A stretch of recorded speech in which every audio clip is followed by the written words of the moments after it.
Let's talk about the Virginia Company.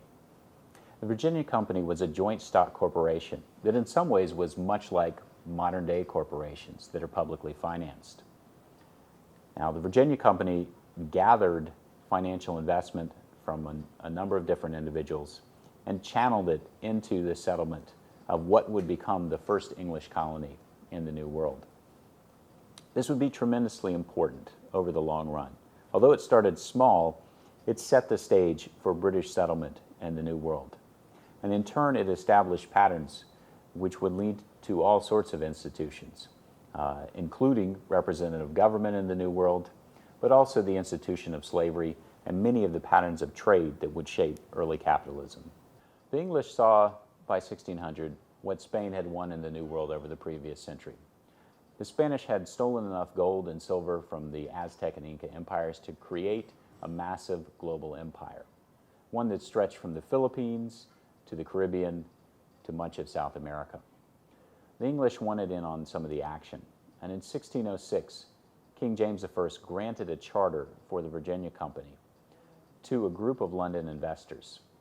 Now, the Virginia Company was not only a joint stock corporation that provided a means to collectively finance the settlement of a new colony on the North American mainland, it also implied the creation of a sort of representative government, initially with the owners of stock voting and ultimately with the settlers themselves being permitted to create their own assembly. And that was one of the first institutions they created in 1607 when the first 3 ships arrived in what they called Jamestown. But let's don't go too far in thinking of the Virginia settlers as if they were either Wall Street hotshots or modern-day politicians from the time that they hit the Virginia shore. The reality was actually a little bit different, and it was heavily influenced by the feudal British background. In fact, many of the early settlers were gentlemen who wanted to remake their fortunes by stealing solid gold goodies from the Indians around them. Unfortunately for them, perhaps, the Virginia Indians didn't have the same amount of precious metals as the Aztecs and the Incas did. And because the gentlemen were so interested in stealing and so little interested in growing food, most of them starved to death in the first years of the colony. In fact, by 1610, only 71 of the first 500 settlers were still alive.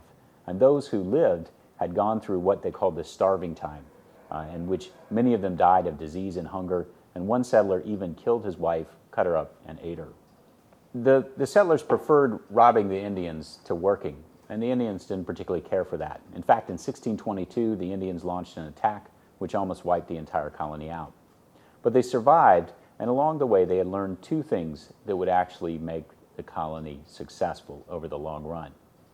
The first was that by growing tobacco, they could produce an export crop that was phenomenally popular in European markets.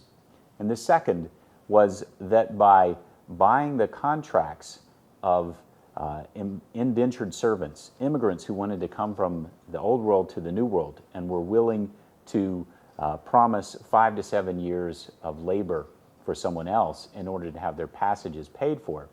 By doing this, they could create a labor force that would grow the tobacco that would make the earliest settlers wealthy. In addition to indentured servitude, in 1619, slavery had also arrived in Virginia.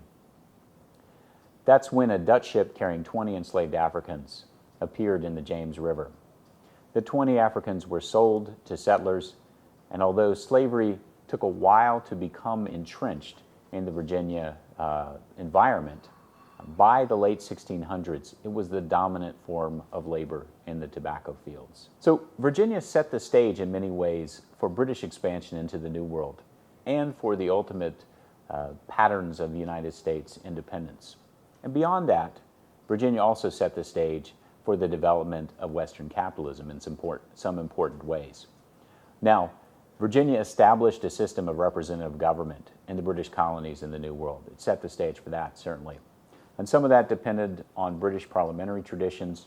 Some of that also grew out of the joint stock form that was the basis of the Virginia Corporation. Over time, this would become obviously very important in U.S. history. And it's no accident that some of the earliest leaders of the U.S. were Virginia tobacco planters, slave-owning planters. Folks like George Washington, Thomas Jefferson, James Madison. So representative government is one of the legacies of Virginia. But on the other hand, what we can also see is one of the legacies of Virginia, a legacy that would be crucial to the development of Western capitalism and American capitalism specifically, was the institution of slavery as a form of unfree labor that produced plantation commodities. And those plantation commodities would be one of the main sources of revenue in the early capitalist Atlantic world.